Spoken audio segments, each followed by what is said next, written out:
శ్రీనివాస్ గారు, ఇప్పుడు ఈ పరిణామాలు చూస్తుంటే ఎట్టి పరిస్థితుల్లోనూ జనసేన తెలుగుదేశం కలిసే ఉంటాయి అనే స్ట్రాంగ్ మెసేజ్ ఒకటి కనబడుతుంది కదా. ఎలాంటి వాతావరణం రాని మేము కలిసే ప్రయాణం చేస్తాము అనే వాతావరణం కనిపిస్తుంది.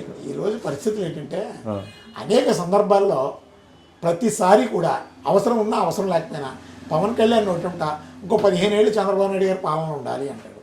ఆ సందర్భం లేకపోయినా అది కారణాలు ఏంటో మాకు తెలియదు, రాష్ట్ర ప్రజలకి తెలియదు, జనసేన వాళ్ళకే తెలియదు. ఇప్పుడు అవసరం లేకుండా ఎందుకు మన నాయకాన్ని ఎదురుకుండా మాట్లాడేటువంటి పరిస్థితులు ఉండవు. చంద్రబాబు నాయుడు గారు ఇంకో 15 ఏళ్ళు ఉండాలని ఎవరో మాట్లాడడం కాదు, తెలుగుదేశం పార్టీ వాళ్ళు కూడా మాట్లాడరు. ముందు జనసేన పార్టీ అధినేతే మాట్లాడుతూ ఉంటాడు. అందుకని వాళ్ళు ఒక అండర్స్టాండింగ్స్లో వెళ్తున్నారు. ఈ రాష్ట్ర రాజకీయాల్లో ప్రజలను నమ్ముకుంటే ఏమీ ఉండదు అని ఒక ఫిక్స్డ్ థాట్కి పవన్ కళ్యాణ్ ప్రిపేర్ అయిపోతున్నారు. అతను మాట్లాడినటువంటి మాటలకి చేష్టలకి సంబంధాలు ఉండవు. అది మొట్టమొదటి నుంచి అతని రాజకీయ ప్రయాణం కూడా అలాగే సాగింది. ఇప్పుడు ప్రత్యక్షంగా చూపిస్తున్నారు.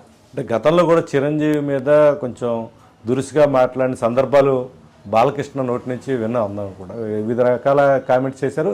ముఖ్యంగా చిరంజీవి విషయంలో ఈ గ్యాప్ కనిపిస్తుంది. మీకేమనిపిస్తుంది? అప్పుడు బాలకృష్ణని టార్గెట్ చేసి మాట్లాడినటువంటి పరిస్థితులు, చిరంజీవిని నేరుగా వ్యాకవచనంతో మాట్లాడినటువంటి సందర్భంలో పవన్ కళ్యాణ్ స్పందించాడు, ఆయన నాగేంద్రబాబు స్పందించారు. ఎందుకు స్పందించారంటే అప్పుడు కూటమిలో లేరు, అప్పుడు ఏ విధమైనటువంటి రాజకీయ చిరునామా కూడా లేదు వాళ్ళకి, అప్పటికే ప్రజాదరణ కూడా లేదు వాళ్ళకి. పోటీ చేసిన దగ్గర ఓడిపోయారు. అలాగే జనసేనకి సరైనటువంటి ఆదరణ లేదు. ఈరోజు చంద్రబాబు నాయుడు గారు పిలిచి అలాంటి పరిస్థితులను తీసుకొచ్చి ఒక పదవిని కట్టబెట్టారు. ఇద్దరికి న్యాయం చేశారు. తెలుగుదేశం పార్టీని నమ్ముకున్నటువంటి వాళ్ళకు కూడా న్యాయం చేయలేనటువంటి పరిస్థితిని పక్కన పెట్టి పవన్ కళ్యాణ్కి నాగేంద్రబాబుకి చేశారు. చివరికి అతని జీవితకాలం జెండా మోసినటువంటి పిఠాపురం వర్మకే ఈ రోజు వరకు ఏ విధంగా న్యాయం చేయలేదు చంద్రబాబు నాయుడు గారు. పవన్ కళ్యాణ్కి చేశారు, అదే నాగేంద్రబాబుకి చేశారు. మరి ఆ రోజున్న పరిస్థితుల్లో మాట్లాడారు, ఈరోజు మాట్లాడలేరు. ఎందుకంటే వాళ్ళకి కావాల్సినటువంటిది ఈ అధికారం కోల్పోతే మనం జీరో అనేది వాళ్ళ మైండ్లో బాగా ఫిక్స్ అయిపోయారు. ఆ ఫిక్స్ అయిపోయినటువంటి తరుణంలో ఈ ప్రవర్తన, ఈ విధంగా వాళ్ళు రాజీ పడి బ్రతుకుతున్నారు. అంటే ఇప్పుడు నాగబాబుకి త్వరలో మంత్రి పదవి ఇస్తారన్న ప్రచారం కూడా మనం జరిగింది, అందుకే ఎమ్మెల్సీ ఇచ్చారు అన్నది. ప్రచారం ఈ పదవి అయినా పోతుందని భయం అయినా ఉందంట సార్. ప్రచారం అనేది ఒకటి. అక్కడ చంద్రబాబు నాయుడు గారిని ఆలోచిస్తే అతని రాజకీయ జీవితాన్ని ఆలోచించిన, అతని యొక్క వ్యూహాత్మకమైనటువంటి ఆలోచనలో ఆలోచించిన, అంత త్వరగా పిలిచి మంత్రిగా కూర్చో అనేటటువంటి వ్యక్తి ఏమి చంద్రబాబు నాయుడు గారు కాదు. ఎందుకంటే అతను చాలా మహామేధావి, రాజకీయ సుదీర్ఘ అనుభవం ఉన్నటువంటి వ్యక్తి. ఏ సమయంలో మంత్రిగా పిలిచి ఇవ్వాలో అతనికి తెలుసు. అందుకని అతను మంత్రి పదవికి ఇచ్చేస్తాడనే ఆలోచన నాకు కొంచెంసేపు మర్చిపోదామండి. కాకపోతే ఆ ఆశ వీళ్ళిద్దరు అన్నదమ్ములకు ఉండొచ్చు. ఎందుకంటే చంద్రబాబు నాయుడు గారి దగ్గర మార్కులు లేకపోతే మంత్రి పదవి పోతుంది, మంత్రి పదవి ఇవ్వకపోవచ్చు అనే ఆలోచనలో వీళ్ళు ఉండొచ్చు. కానీ ఇవ్వాలా లేదా అనేది అవసరమైతే ఖచ్చితంగా చంద్రబాబు నాయుడు గారు ఇస్తారు. రాజకీయ అవసరం అయ్యి ఉండాలి. అది వీళ్ళు అవసరం లేదు అనుకుంటే చంద్రబాబు నాయుడు గారు పిలిచి ఎందుకు ఇస్తాడు? అంత అమాయకుడు చంద్రబాబు నాయుడు గారు కాదే. చంద్రబాబు నాయుడు గారు కాస్త రాజకీయ సుదీర్ఘ అనుభవం కలిగినటువంటి వ్యక్తి. అందుకని చాలా ఎలాంటి పవన్ కళ్యాణ్ని చాలామందిని చూసేసాడు అతను, నాగేంద్రబాబుని చాలామందిని చూసేసాడు. అందుకని అతను రాజకీయ ప్రయాణంలో చాలా చాలా చూసేశాడు. ఎవరిని ఎంతవరకు వాడాలి, ఎక్కడ ఉపయోగించాలి, ఏది అవసరం అనేది ఆయనకు తెలుసు. అందులో భాగంగానే ఒక చెస్ గేమ్. పాన్ని కదిపాలనుకుంటే పాన్ని కదుపుతాం, హార్స్ని కదపాలనుకుంటే హార్స్ని కదుపుతాం. అక్కడ సందర్భం కనబడాలి. ఆ సందర్భం లేకుండా చెస్ గేమ్ ఆడేటటువంటి అమాయకుడు చంద్రబాబు నాయుడు గారు కాదు. సో ఇప్పుడు అన్నయ్య ఆత్మగౌరవం కన్నా పదవులే ముఖ్యమైన తమ్ముళ్ళు అనుకోవడం అని అనిపిస్తుందా? బయట ప్రచారం అలా ఉంది. అంటే రేపు పొద్దున ఎలా ఉంటాయండి రాజకీయాలండి, కొంత కార్పొరేట్ మీడియా వచ్చిన తర్వాత వాస్తవాలు కొద్దిగా పక్కకు పోయినాయండి. ఒక 5-6 నెలలు పోయిన తర్వాత చంద్రబాబు నాయుడు కూటమిలో ఏదో కొంత మనస్పర్ధలు రావచ్చు, ఇద్దరు మందముల్లో ఎవరో ఒకరికి, లేదంటే ఇద్దరికైనా. ఆ రోజున అన్నయ్యకి జరిగినటువంటి బాధని కడుపులో దిగమింగుకొని ఆ రోజు నేను సహకరించాను, అయినా ఈరోజు నాకు ఈ అన్యాయం జరిగిందని చెప్పొచ్చు. చెప్పే పరిస్థితులు రావచ్చు. అప్పుడు కార్పొరేట్ మీడియా, అతనికి అనుకూలమైనటువంటి మీడియా దాన్ని పెద్దగా చూపించవచ్చు. ఇది అభిమానులు మర్చిపోయేటటువంటి విషయం కాదు. ఇది నిరంతరం కూడా లైవ్లో ఉండేటటువంటి సబ్జెక్టు. బాలకృష్ణ చేసినటువంటి అవమానం దయని భవిష్యత్తులో 6 నెలలు పోయేకో, సంవత్సరం పోయేకో పవన్ కళ్యాణ్ కావచ్చు, నాగేంద్రబాబు కావచ్చు, దీన్ని మళ్ళీ సర్దేద్దాం అనే ఆలోచనలో ఇప్పుడు వాళ్ళు ఉన్నా ఇది సర్దుకునేటటువంటి విషయం అయితే కాదు. ఎప్పుడు కూడా నిరంతర జ్వాల, ఇది ఒక అగ్ని కణం లాంటిది. ఖచ్చితంగా దీన్ని ఎప్పుడు కూడా ఎవరికి ఇష్టం వచ్చినట్టు వాళ్ళు లైవ్లో వాడుకుంటూనే ఉంటారు. అంటే కూటమికి బీటలు తీసేలాగా బాలకృష్ణ వ్యవహార శైలి సాగిందనొచ్చా? బాలకృష్ణ ఎలా చూడాలండి దీన్ని? ఒకటండి, మాకు తెలిసినంత వరకు, నాకు 40 ఏళ్ళ రాజకీయ అనుభవం ఉంది. బాలకృష్ణకి చంద్రబాబు నాయుడు గారికి నష్టం అవుతుంది, కూటమి ప్రభుత్వం నాశనం అయిపోద్ది, నేను ఇది మాట్లాడకూడదు అనే ఆలోచన ఉన్నటువంటి వ్యక్తి ఏం కాదు. అతను ఏది మాట్లాడతాడో అతని ఇష్టం. అతను మొట్టమొదటి నుంచి అతను అదేవిధంగా మాట్లాడతాడు. నిండు సభలో ఒకసారి ఫిలిం యూనిట్ అందరూ ఉంటుండగా అతను అప్పటికే రాజకీయాల్లో ఒక సెలబ్రిటీగా ఉన్నాడు, ఫిలిం ఇండస్ట్రీలో ఉన్నాడు. అలాగే ఎదిగిన బిడ్డలు ఉన్నారు.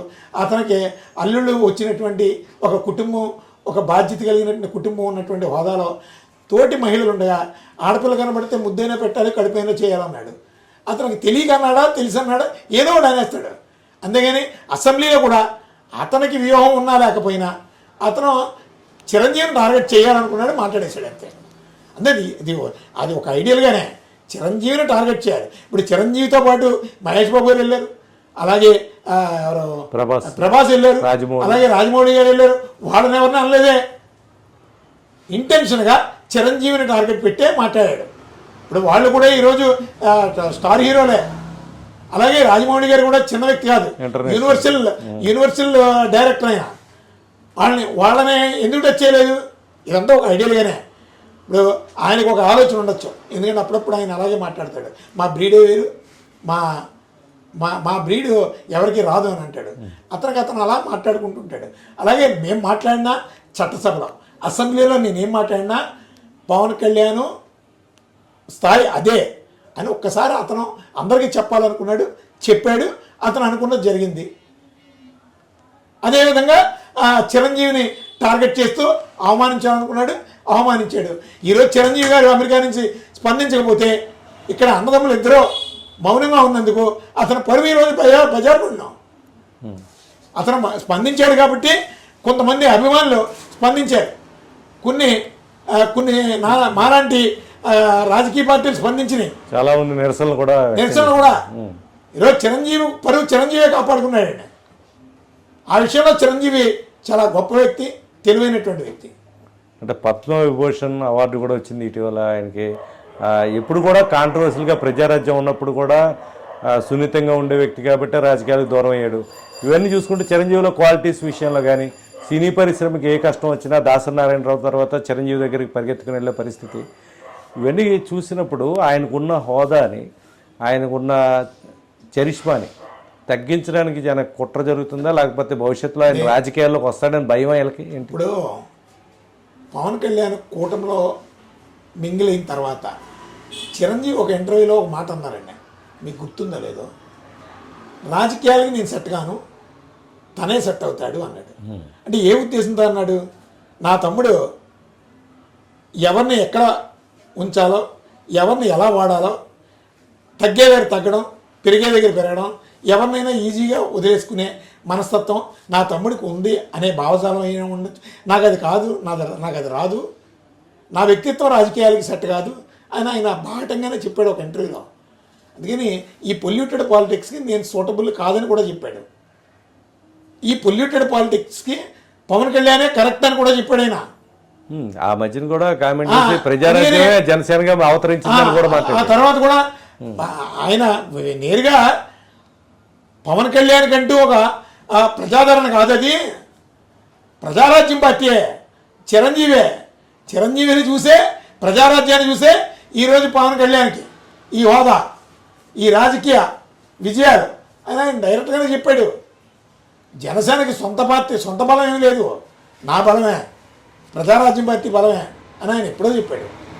అందుకని అన్ని రాజకీయ అంశాలు కాబట్టి దాన్ని మేము టచ్ చేస్తలేదు. మేము ఒకటే మాట్లాడుతున్నాం, చిరంజీవికి ఈరోజు అతను రాజకీయ జీవితానికి దూరంగా ఉన్నాడు. రాజకీయాలకు దూరంగా ఉన్నా అతనికి అవమానం జరిగింది.